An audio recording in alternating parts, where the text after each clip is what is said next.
Tel un vieux couple, Pauline et Justin étaient assis à l'avant de la voiture, tandis que leurs parents, Gazou et Emma, étaient à l'arrière. L'adolescent, casque sur les oreilles, faisait passer le temps du trajet en jouant sur son portable à un jeu de combat.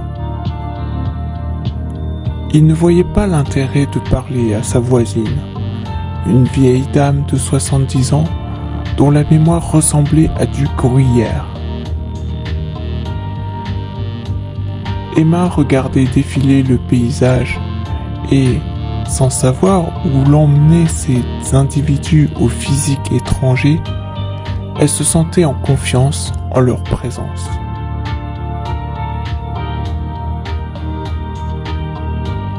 Elle s'efforçait juste de savoir ce qui pouvait la lier à eux, puisqu'ils ne semblaient pas être de sa famille. Peut-être qu'en écoutant leur conversation, des indices s'en échapperaient et lui permettraient alors de recomposer sa mémoire passée. Il lui tardait tant de faire disparaître à jamais cette désagréable sensation d'impuissance qui l'habitait depuis une éternité, semblait-il. Mais Pauline en voulait à son frère et ne savait pas bien comment lui dire. Sur la demande de Gazou, ils étaient partis chercher leur mère à la source de jouvence, sans avoir pu discuter au préalable des suites de cet enlèvement. Le directeur de la maison de retraite leur avait parlé de rémission miraculeuse. Emma souffrait de la maladie d'Alzheimer depuis ses 94 printemps. Mais les derniers résultats d'examen étaient sans appel. Non seulement leur vieille mère rajeunissait à vue d'œil, probablement dû à un effet de contagion provoqué par un contact rapproché du patient zéro, mais elle recouvrait également tout doucement la mémoire. Gazou voulait que Pauline la prenne chez elle, comme elle l'avait fait pour lui quelques mois plus tôt. Mais, selon cette dernière, les préparatifs du voyage en Chine ne le permettaient pas. Était-ce la vraie raison ? Gazou n'y croyait pas un seul instant. Connaissant bien sa fille et son sens aigu du devoir filial qu'il avait su, lui et sa femme, lui insuffler très tôt par la force d'une éducation ciblée, Gazou pouvait déceler en Pauline toute la frustration d'avoir été d'abord l'enfant femelle de la famille, puis aussi la femme, l'épouse et la mère à qui rien ne souriait, ni l'amour, ni la fraternité.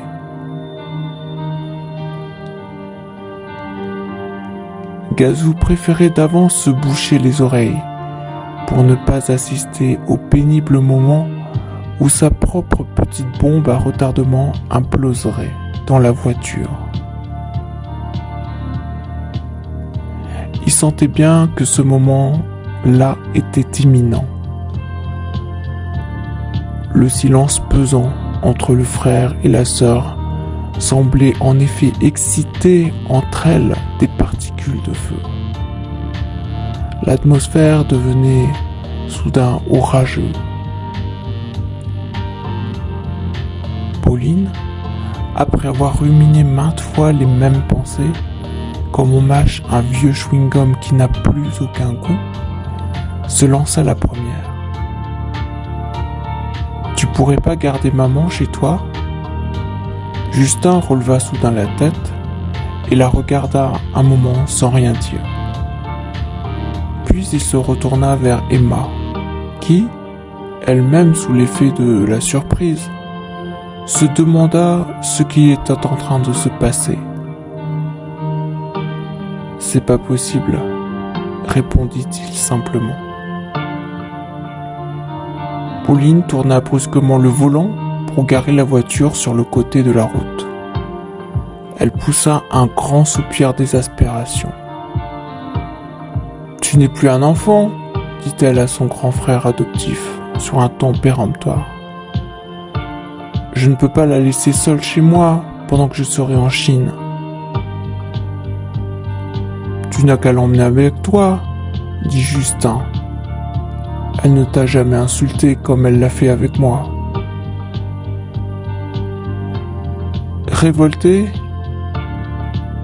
Pauline répondit: « J'aurais préféré qu'elle m'insulte, comme ça, au moins ça m'aurait donné un prétexte pour me barrer et tout plaquer comme tu l'as fait. »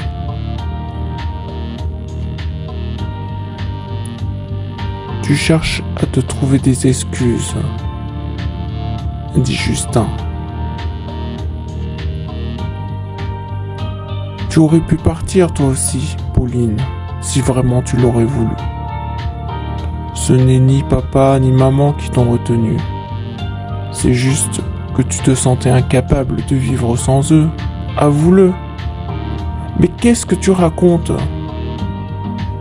Tu te plains, mais qui de nous deux papa emmenait tout le temps lors de ces voyages d'affaires? Tu crois vraiment que tes talents d'entrepreneur sont innés? Ils t'ont au moins transmis quelque chose, au moins. Moi, rien. J'ai dû rester à la maison, consoler maman lorsqu'elle se sentait seule, meubler la conversation avec papa lorsqu'elle s'est barrée avec son gigolo.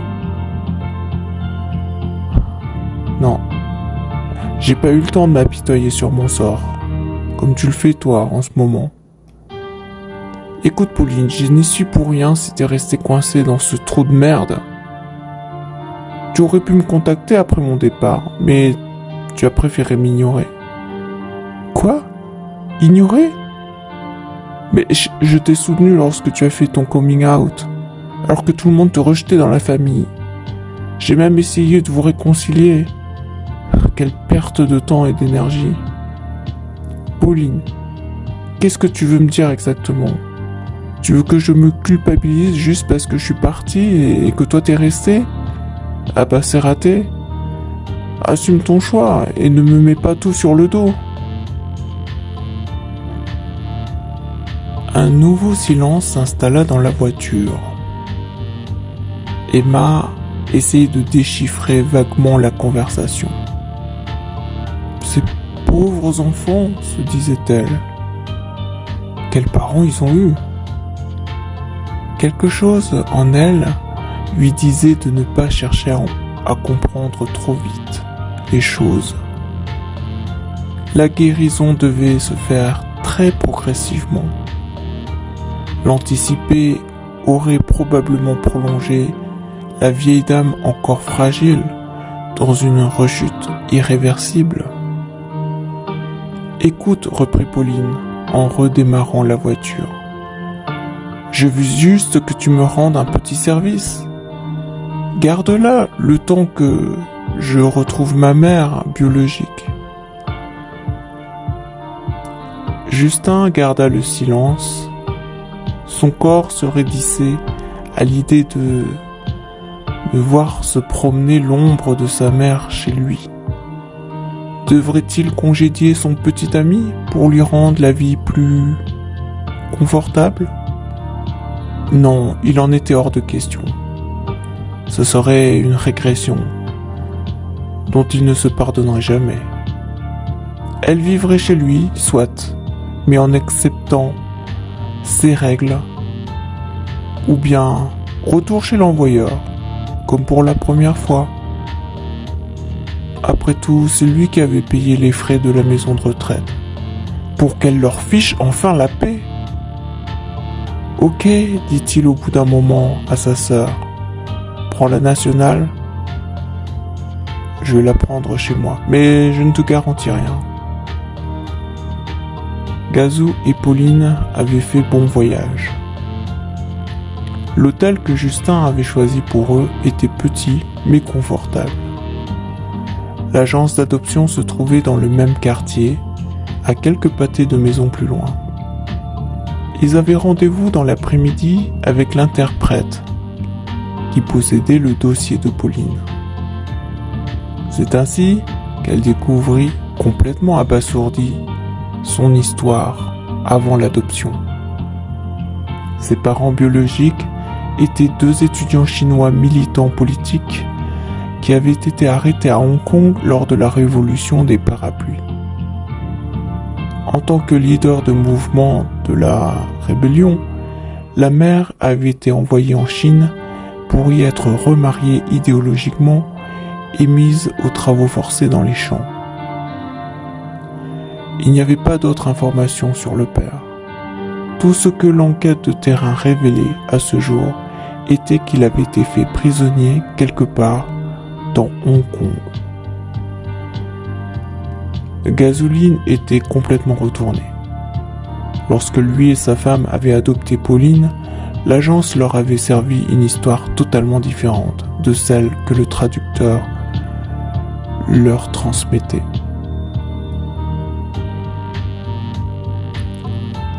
Les parents de la petite sont de pauvres gens sans sous, qui ont préféré confier leur fille à un foyer dont ils sont sûrs qu'elle aura un meilleur avenir. Pauline ne put retenir ses larmes en voyant pour la première fois une photo de ses 2 parents chinois. 2 jeunes asiatiques, dans la vingtaine, au visage encore si doux. Gazou tentait de la consoler comme il le ferait en tant que bon père adoptif, mais la scène décalée d'un ado au trait occidental serrant dans ses bras une femme asiatique d'âge mûr attirait immanquablement tous les regards sur eux. Lorsque Pauline s'en rendit compte, à bout de nerfs, elle se mit à hurler en anglais à qui voulait bien l'entendre. « What's wrong? He's my father! » Gazou, ressentant soudain le besoin irrépressible de rétablir l'équilibre du cosmos, enchaîna immédiatement sur les propos de sa fille en pleine tourmente identitaire. « Sorry, she's in trouble. I am his adopted son. » Ces paroles firent tout de suite leur effet, et tout curieux qui s'était figé à l'instant retourna l'air de rien, vaquer à ses occupations. Gazou et Pauline se rendirent le lendemain dans la province de Xinjiang, où travaillait sa mère dans les champs de coton. La rencontre entre les 2 femmes furent, comme tout le monde peut l'imaginer, un moment d'intense émotion. Lorsque le calme revint dans les cœurs, le traducteur posa des questions en chinois et traduisait les réponses en français. Ainsi, Gazou et Pauline apprirent où se trouvait exactement la prison dans laquelle avait été le jeune couple chinois après leur arrestation. Ils prolongèrent ainsi leur voyage en Chine jusqu'à ce qu'une triste vérité finisse par émerger. Le compte-rendu d'information EX 1226 stipulait que le prisonnier était mort en prison lors de sa 26e année, suite à une pneumonie sévère. Telle fut l'issue maussade de ce voyage bouleversant, à la fois pour Pauline, mais aussi pour Gazou, le père adoptif, qui s'était senti pour la première fois de sa vie, non pas comme un bienfaiteur pour sa fille, mais juste un soutien, une petite béquille. Pauline et Gazou retrouvèrent avec soulagement les murs délabrés des immeubles du Grand Besançon. Pour fêter l'événement, Justin avait organisé une petite fête en réunissant les 2 grands-fils de Pauline, leur grand-mère, Emma, qui avait encore rajeuni, sans oublier le dernier petit ami de Justin, qui faisait, à la grande joie de Gazou, partie d'un groupe de rock. « Je te remercie pour ton aide, » dit Pauline à son frère. « Voici un petit cadeau souvenir de Hong Kong, Qu'est-ce que c'est? Demanda Justin en ouvrant une grande boîte cylindrique. Oh, un parapluie porte-bonheur.